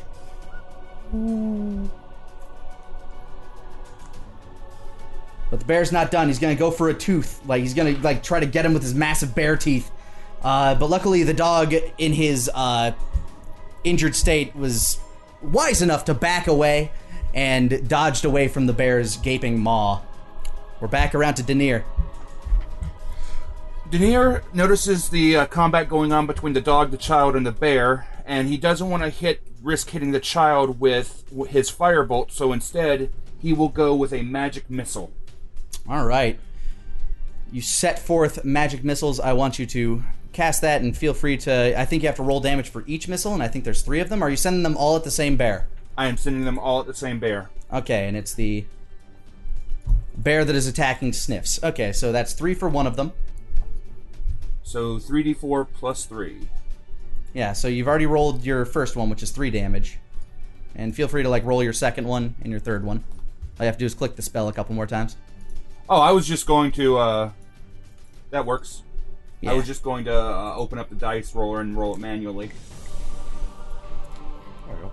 Okay, so that's a total of 9 damage to this bear. Mm-hmm. Oi! Over here, you great big furry brute! He roars as the piercing magic energy collides with his skull, his chest, his groin. He's not happy about that. He looks over, like... But this dog is still snarling in his face, and he can still, like... I'm gonna actually roll for this bear to see if he... No, he's easily provoked. You got his attention. Alright. Alright. Osmo, Now. it is you. Oh, do you have a... Yeah, you still have a move action if you want. Absolutely. So I have provoked him, and he is... I know for a fact he's coming after me, right? He's definitely made eye contact with you. Like, he's looked beyond the massive dog and he sees you. What is this thing to the north of us? That is a old brambled tree. Well, not Cool. brambled, it's an old twisted tree. Okay. I climb 20 feet up, Alright, you climb Using into my the branches claws. of the tree. and that is the end of my turn. Alright, you are now in the branches of this tree using your claws. Asmo, you're face to face with a bear. It's angry. But it's no longer looking at you. Asmo pulls out both of his short swords off his back, shing, and goes right at him. All right, start slicing away at this bear. Go ahead and roll the hit with your first short sword. It's a 12. A 12 will hit. All right, and that's 4 piercing. All right, you stab it in the side. It gives off another roar. You can tell this thing's kind of at its wit's end here with you. You go for another stab Yeah, with your bonus action. Yes, I will with my bonus action go for a second attack. And that's another 12. And that is another hit. Roll your damage. That's a 4. Another 4 piercing damage. This thing's bloodied. It's looking ragged, but it is still standing. It is still angry, and you have re-pissed it off. Because it's got 2 swords sticking out of it. And, you know, that man's got, like, some crazy device over there. But this snake... Man, fuck this snake is what this bear is saying, if you can speak bear. Oh, and man. Had telekinesis. Or telepathy. So this bear is going to try to go at you one more time here. Ooh, that is a miss with the claw. But as you're dodging the claw, he goes forward with a bite. And also misses. You are a slippery motherfucker. Yes, I am. Wolfgang, you're up. Alright. Seeing that the bear has re-aggroed onto the snake boy, I'm gonna take aim at the other bear. What is, you're, 120 I think is the max range of your Requiem. It says 320 actually. I think that might be a typo. 320, hot damn. Might be a typo. Might be a typo. I treated it the same way as a light crossbow. So. Either way, he's still in range, so. Yeah. Go ahead and take your shot. Yep. Pow. 21. God damn, you're getting some sick rolls tonight. Yeah, that hits. That's 4 piercing. You wing this bear across the side of the face. It almost catches its eye. It gouges a straight line, like straight past its ear, and even clips it a little. This thing howls with pain. Go on, get out of here. Yeah. Would you like to move at all? I'm perfectly fine where I'm at. I'm good. Alright, cool. Sergeant Sniffs needs to be urged on by the child on his back. Come on, Sniffs, get him! And Sniffs needs to make a will save because he is quite injured. Oh, but he makes it. This is a loyal dog to the end. Good dog. He dives forward onto this bear. And connects with it. Like, he gets him. He bites him. He holds him down. And deals... Ooh! 8 damage. That's max for him. Yeah, this bear looks like it's on its last legs. Like, Sniffs is, like, ripping, like, rending at his throat. As the boy leans forward with the knife, just trying to steady himself as he's shaking aboard... but unfortunately, like, with all that shaking, he just cannot get a clean hit on the bear. Garrick, who is now kind of shaking himself free. Okay. Fires out. Bears. Still bears. Okay. He pulls out the sword from his back. And he runs up to the bear that you're facing, that you're stabbing, Asmo. Yeah. What does he do? He strikes true. He strikes true with the longsword. And as the sword comes down, he takes the head clean off this bear as you are staring at, like, eye to eye, Asmo. You're now, like, holding a bear's head with your 2 short swords. As Garrick just like, yes, victory for Garrick!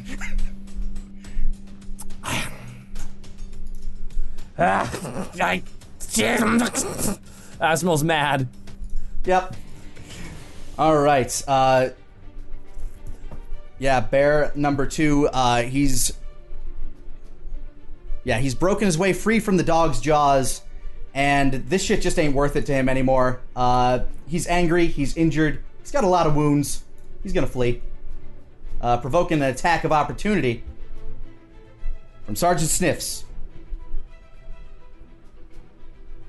who misses, but as he starts to run, the boy, sensing the prey getting away, rolls a nat 20 and strikes him clearly in the back of the neck for... Wow, exact lethal, holy shit. With what? The knife. Oh, wow. Yeah, he uses the carving knife and stabs it square in the back of the skull. And the bears have fallen. Ha! Ha! Good work, Sergeant Sniffs, says the frightened boy as he's starting to pet the dog. Like, in a rather terrified state. He's, like, petting the dog, not realizing that his hand is now covered in the blood of the dog. Real fast, Asmo just walks around the body of the of the bear. Ah, thank you so much for helping me. I totally had him 5 minutes ago. Well, you're very welcome. Sometimes it just takes a skilled blade to put down the beast. Oh, I guess so. Not magic, though, I guess, on your case. Was your brother better at that? He kind of glares at you. Anyways, what's up with the kid? He's just sitting there like... the kid looks extremely shook. Like he's just petting the dog absent-mindedly. Good boy, Mr. Sniffs. Sergeant. Good boy, Sergeant. Yeah, he has like an old cooking pot on his head. Like it looks like it would be used to, like, I don't know, serve up some soup or something. But it's definitely slapdash makeshift armor. Let's see. Daenerys going to climb down, and he's going to begin approaching the kid. All right. Wolfgang's going to walk up behind Asmo. Good work. And he's going to slap him on the back. You heal 1 hit point. Oh, what the? You too. Powerful weapon you got there. Mm-hmm. And I begin reloading it as well. What the shit is that? Daenerys, as you approach the child, he's still kind of absent-mindedly petting the dog, just kind of staring ahead with like a 1,000-yard stare. Closes his eyes. Remember why you're here. It's okay. We just gotta find the hag. Approach. Both hands clearly visible. No. The dog turns and like starts to growl at you. The kid like holds his knife like with 2 hands, like pointing at you. Easy. We came because we heard you screaming. Are you okay? Yes, Sergeant Sniffs and I. We're okay. We're tough. We're good. This child looks to be about maybe 5 or 6 years old. He's humanoid, like he's a human. I can see that. You took down a bear practically on your own. Look at you. Yeah, I'm real strong. I take after me dad like that. He kind of smiles. He's off at the front, defending the country. He smiles, but he's still like really shaken by the events. It's all right. You're safe now. Where is? Do you have a home nearby? Yes, I live in a Fallwood. No, not the Fallwood. Fallwood Borough. We're in the Fallwood, of course. That'd be silly. I don't live here. I live in the borough. He kind of smiles and stutters. Of course. Do you need assistance getting back home, or will you have it from here? I mean, you are guarded. I can't go home yet. I gotta find the hag. I gotta find the hag for Mom. What? He starts to kind of tear up. Daenerys kneels down, attempts to approach this a little bit. If you kneel down at all, you are below eye level of the dog. Mm-hmm. This dog is taller than you. I'd say it's probably like at eye level with Wolfgang. That's a big dog. Oh yeah, I said it's about the size of a donkey. That's a heck. Good lord. Dog. Heck, and that's a good breed. Well, Yeah, he's trying to make himself appear less of a threat. Go ahead and roll persuasion then. Okay. Persuasion. 12. You give him a bit of a warm smile. You reach your hand out slowly. The dog growls a little bit, but sensing your intentions, he just kind of goes to licking his wounds. Okay. You mentioned a hag. There's a hag in these woods? I gotta find the Hexwood hag. She can help me, Mum. What's wrong with your mother? She's real sick and dying here. And Darwin Owens is here, but he's not here. He's off defending us all. I gotta help her. He says as he's like sobbing. I understand. I'm gonna look back at the group. Yeah, what's everybody else doing at this point? I mean, Wolfgang, you've had a chance to reload. Osmo and Brightscale, like, you know, they've pretty much finished their... Asmo is pretty much just shoving, is just like pulling Garrett. Come on, you're the leader. Go talk to the kid. Well, our assignment was to get food, and I think these bears will do nicely. That's true, they will. Well, But then you'll we have can't- no problem hauling them back to the camp, right? Right. I'm gonna go see how the kid's doing. Yes, I give you express permission to help the child. It is only right to help a child in need. We've already Yeah. left him. We've already left him, right? Oh yeah, no, you leave him, but he's gonna go ahead and like start carving up the bears, just trying to get their flesh. Yeah, he's doing a pretty good job of it. Like he's carving into them. Yep, just help the child in need. We'll get this back to the camp because they're in need too. He's like talking to himself. Do I see the dog is wounded? Yes, the dog is visibly like he's licking, like you can see part of his rib cage as he's licking into like the wounds on his side that the bear left with his claws. I'm just gonna walk over to him. Come here, boy. Come here. He looks at you and he doesn't even for an instant growl for whatever reason. You've always had a way with animals, especially dogs, go figure. He wanders up to you and just kind of... Hold on. I just reach down and start petting him. Yeah, he actually starts wagging his tail a little bit. That's a good The boy. the sobbing child is still on his back. I can do this, I'm brave. Yeah, sure are. Dog heals 3 hit points. Yes, with a radiant energy protruding from your palm, this dog's wounds seem to magically stitch themselves together. The dog looks really confused for a second, but then realizes, oh, this feels good. Oh, this doesn't hurt anymore. Oh, and then he kind of looks up at you and kind of pants a bit and wags his tail a bit more as he continues licking other wounds. So what's your name, kid? My name is Toby. My name is Toby Smith. Toby. And this here is Sergeant Sniffs. Well, Toby, you were very brave. You fought well. I gotta be brave like me da, he says as he's like kind of like he's still teared up, but he's trying to pull himself back together. I gotta find a hag to help me ma. She's real sick. Cat, what did you get from him? He says he's looking for someone called the Hexwood Hag. Apparently his mother is incredibly sick, and he thinks that the Hexwood Hag is the only thing that can help save his mother. He does live nearby, though. People around town, they're just afraid of her, but me da told me that she's real nice. But she lives in this horrible place. But nothing ever hurts her, so she's got to be real powerful, right? Well, She's got to be able to heal me, Ma. She's got... What's your ma sick with? I don't know. She just took the fever when Dad left. And she won't wake up. Denier reaches out to attempt to pet Toby's back and console him. He kind of gives a little bit of a start, but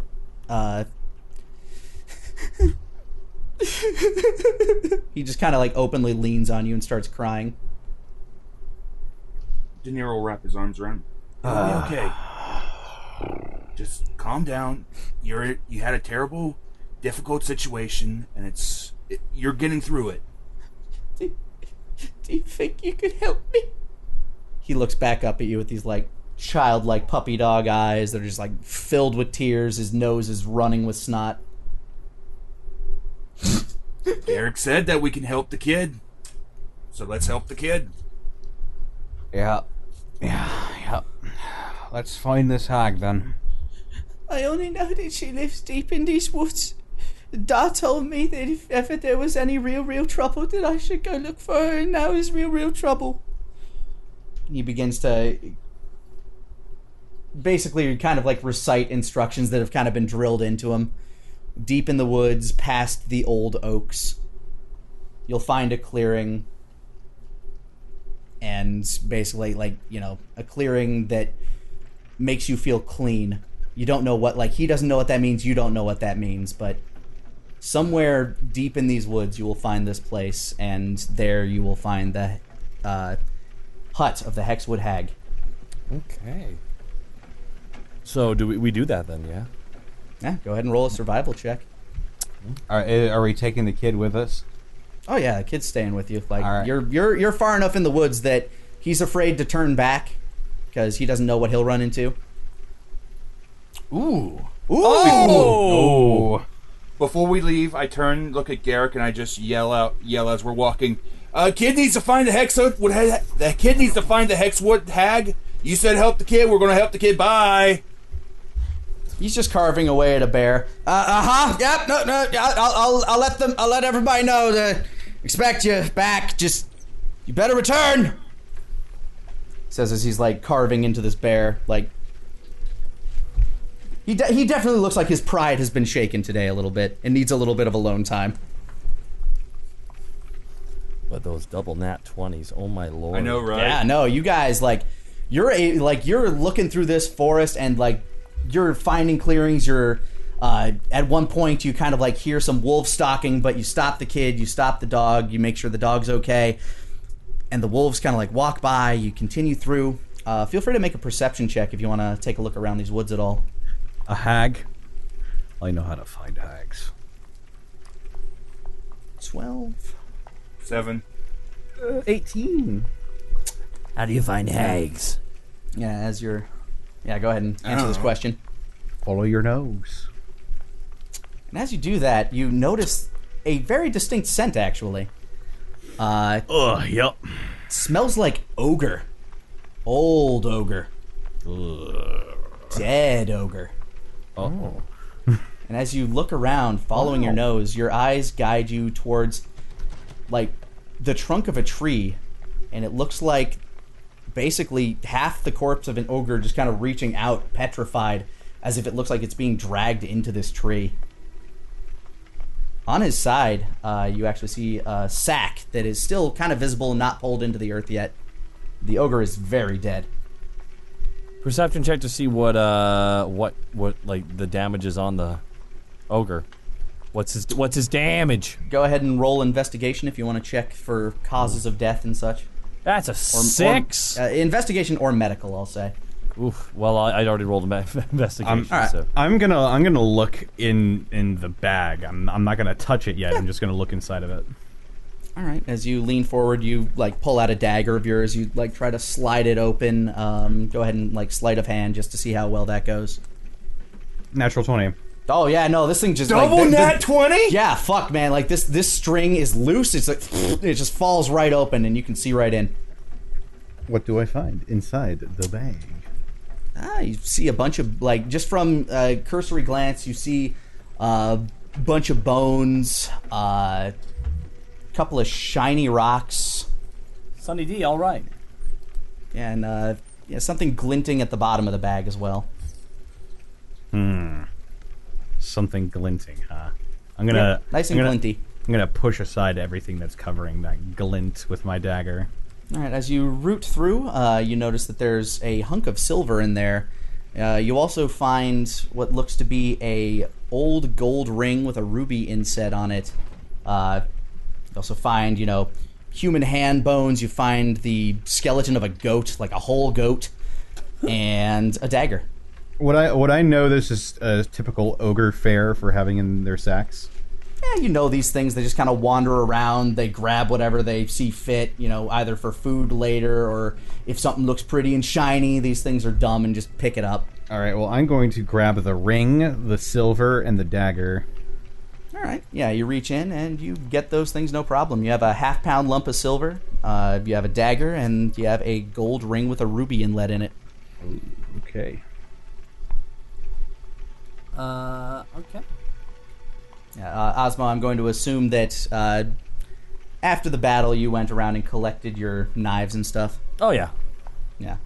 I only threw one knife, technically. Yeah, you threw one at the bear. The one you threw at the rabbit, I'm not sure if you had a chance to pick that one back up. I grabbed that while grabbed chasing it on the after way? the- Okay, I grabbed cool. it on the way, yeah. I have no reason to just take your weapons away. It's true. I appreciate that. You're yeah. kind. You're a kind soul. Yeah. Investigation-wise, you can't really tell, like, as far as you know, this ogre is just being eaten by the earth, Asmo. Looks like he either didn't find the hag or did, depending. Hard to really say. Hey, I got some shiny rocks in here for you, Snake Man. I slither up. Let me take a look.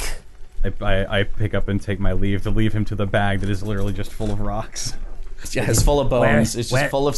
Where is it? Hey, come on. I just like, I get my whole face in the bag. You're not looking hard enough. It's just a bunch of bones. You see a human hand bone and a goat skeleton. That's not funny. That's not funny at all. That is not a funny joke. It's funny to me. As you're walking and laughing about this, the dog gives a little whoosh, kind of like sniffs ahead as you walk into this magnificent green. Like everything around you has been this very dull, dark, dreary, dark greens. Then you enter this beautiful field that looks like eternal autumn almost. Or actually no, the rest of the woods that you've been walking through has been like, dying leaves, autumn trees. But then you walk into an area that reminds you like maybe of a forest around where like the territory that you live. Everything's just lush and green and beautiful, and upon stepping into this clearing, you just feel safe. A warm feeling washes over you. This must be it. She's got to be close by, right? This feeling. Yep. Yeah, the dog sniffs around. He starts running. Sergeant sniffs! Starts running in a direction. And you chase after the dog? Yeah. All right. The dog's faster than all of you, but you can follow his barking very clearly, and there seems to be nothing of danger in this area as you're walking through.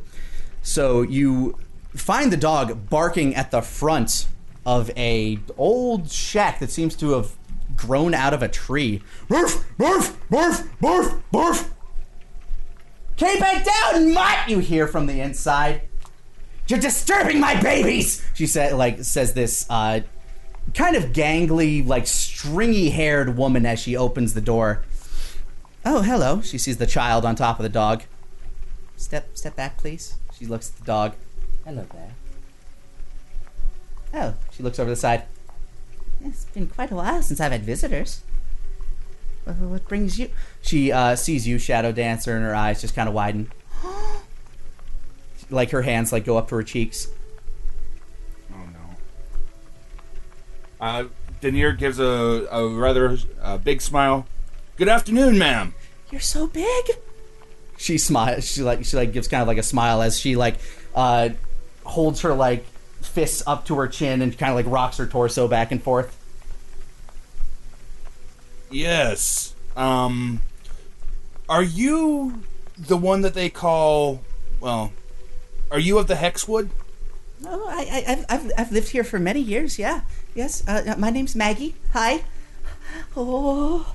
She's like clearly awestruck by you. I will pull off my hood and let my ears with the big black tufts at the very end pop out. Yeah, as they flick from your hood, she like almost seems to like weaken in the knees a little bit. Like she seems just completely infatuated by you. As you see like a small black cat kind of like twisting and turning like in her legs. The dog barks at the cat. No, away with you! Away with you! Is this what they were talking about when they were talking about cat fuckers? Toby hops down off Sergeant Sniff. Sergeant Sniffs, patrol the perimeter. The dog looks at him, gives a little kind of like looks up and starts like trotting around. Okay, would you like to come in? She kind of like says, her eye sort of like twitching as she's like giving a really awkward smile. Of course, we can speak further inside. She smiles and like, ushers you guys in. As you enter this house, if you can call it that, it is an absolute mess. Like, you're looking around and basically it is just a cluttered mess of vials, herbs, old raggedy clothing, and cats. Everywhere. Cats. Like, everywhere you seem to look, there seems to be a cat laying or sleeping or those are basically the things that cats do. Damn, bitch, you live like this? Yes, she does indeed. So, what brings you here? These are my babies, by the way. Hello. She like waves to them. Like one of them gives a. Let's see. This is Balthazar, Ginger, Sabrina, Daffodil, Tulip, Maxwell, and this is and that's Daniel Peaches. You look over like Wolfgang at your legs. The small black cat is actually just kind of rubbing up on you and giving you a little bit of a purr. Get Mike. He like in your head. You just hear sup. Oh shit. Hi. Are you the cat? Yeah. Hey, man. How's it going? He looks up at you. His mouth's moving. You could all hear him talk. He got into one of my experiments a long time ago, and being a naughty boy, he knocked it over and lapped it up, and now he's a talker. Right. Are you the Hexwood Hag?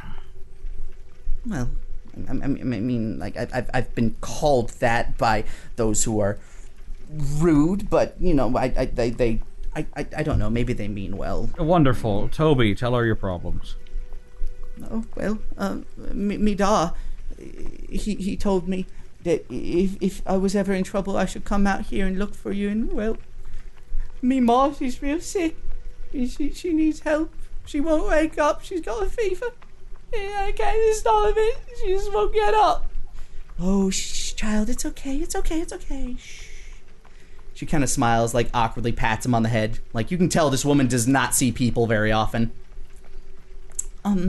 Well, I can make some medicine. Exactly what happened to your mother? Yeah,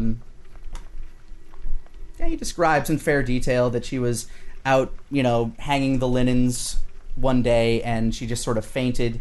The local doctor was going to help, but then he had to get called off to service by a few soldiers. So all they could do is get her in the bed, and, you know, he just kept saying, like, the doctor instructed him, you know, replace these cloths, put them on her head, it'll try to break the fever. Unfortunately, like, they don't know what kind of medicine to use right now. He wasn't given a proper checkup. So, with that information, she starts thinking, yes, I might be able to make this work. Okay. She starts moving around, grabbing various odds and ends, like various herbs, and she starts working with a mortar and pestle, just kind of crunching them together, pouring strange vials of liquids into it. Okay, now if we just impart the rich... Ooh, one more thing I need. Could one of you go around back? There should be a berry bush. I need 2 of the berries. I guess, I like... agree, and I begin walking out. Oh, such a good baby, she says as you walk out the door. Ears twitch a little bit, and I begin walking even faster. Million-yard stare, I'm guessing. Don't you leave me here. Don't you leave me here. I will hunt you down. We don't know each other enough to make that thing yet. I'd make my peace. I go around the back and I begin looking for the berry bushes. Yeah, go ahead and roll a survival check for those. She gave you a description of it, so. Survival. 5. You're looking through, like, you see blackberries, you see bigger blackberries, you see purple berries. Like, this bitch got a lot of berries. Just unripe blackberries, if you really think about it. You're looking for the berries. You hear from kind of a branch above you. You see the same black cat just kind of laying there, tail twitching. Yeah, they're over there, man. Kind of like looks over, hops down off the tree branch at your feet. Yeah, this one right here. Okay. Kind of points his tail at it. Much appreciated. Yeah. She really has a thing for cats, doesn't she? Yeah, she's great. She's a good one? Oh yeah, she gives like, dude, the belly scritches. Holy shit. Really? Yeah. Like, she gives no good kidding. belly scritches? Oh no, yeah, like the best. Oh, this place is nice. Yeah. He kind of like wanders with you, like rubs up against you every now and again, gives off a subtle purr. I'll walk with him, and I'll go to the bush, and I'll pick the number of berries that she said. I believe she said that she wanted 2. Yeah, and go ahead. I collect 2. Do I Yeah, need to roll that's- any kind of rolls for it? No, you just grab the berries. Yeah, that's the good shit, man. I'm not much for berries myself, but that's some good berries. She grow any catnip around here? I mean, she doesn't. He kind of like says kind of snarkily. Oh, she doesn't. Yeah. I got a feeling that you got a stash around here, don't you? Fuck yeah, bro. Hell yeah. Begin walking back inside. Yeah. You guys walk in, and she's just sitting there like petting kind of like a orange and white tabby cat. Yes, that's a good ginger. He's a good baby. The other two are just in there, just awkward. I just got that. I get that look on my face, like, oh man, I can't wait to leave this store. Yup. The If person there in was front a- of, Yeah, if there was a man chair, you'd be sitting in it. yeah. I walk over and I present the berries to her. Oh, excellent! Thank you so much. She like reaches up to give you kind of like a scritch behind the ear. I will not pull away. It's a good baby. She just kind of scritches your ear.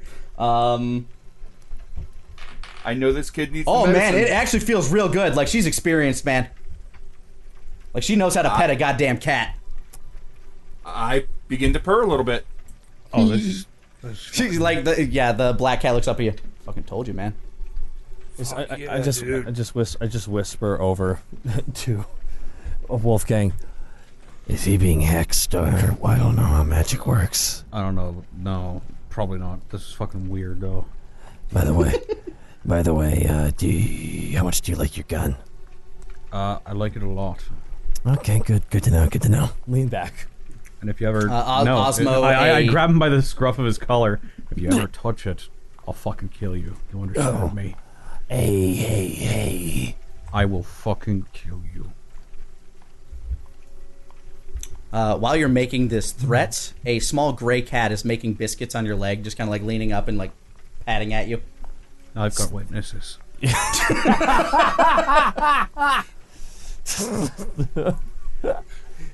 All right. She proceeds to mix the containments into a small bowl. All right, now I just need to cast the ritual and... Oh! There, sitting on the table with like some runes and sigils around it, there is a gray and white cat just kind of like lounging in a small sunspot made from a window. You can see by Maggie's face that she is like petrified and unable to move this sleeping darling. She just sits there like the same expression, just like sets down the bowl, puts her fists on her chin, and just kind of starts rocking back and forth with her torso. She is just taken away by the cuteness of this sleeping little angel. Oh. That's sweet. What would you like to do? Well, Yeah, she's just not doing anything. She's just watching the cat sleep. well, seeing as how this situation is being handled, I don't think we are needed anymore. But Ma's only got a limited time. I don't know how long she'll last. You're Please. getting the potion. Yeah, but clearly, like, this potion is not done. She needs to cast something on it, and this cat's in the way. Asmo just claps really loudly. Can we hurry up? A little bit there, man. Can we please hurry up? She's not paying any attention to you. She's just staring at the sleeping baby. Does she hear us? Did she actually hear us? Like, She might be casting. She's having one of her episodes, dude. Says the small cat as he's like brushing it. Says the small black cat as he's brushing your leg. It's gonna go on for like an hour if you let it. I walk up. I get up at that, and I shake her a little bit. As hi. No response from the woman at all. You're gonna make me fire my gun indoors, aren't you? Denier walks over. He plucks a bit of string that he has in his spell component pouch, and he begins dangling it just over the cat's head. All right, roll persuasion. Or handle animal, whichever. Sorry, I figured that would also work, but... Persuasion's better. 12. Yeah, the cat opens its eyes, begins pawing at it, but then very coyly kind of like curls its paws in together and just kind of looks up at you with these like little eyes, and I need you to make a will save. Okay. A wisdom save. 20. Yeah, you feel like a magical energy like try to coerce you into adoring this cat, but you shake your head. What the?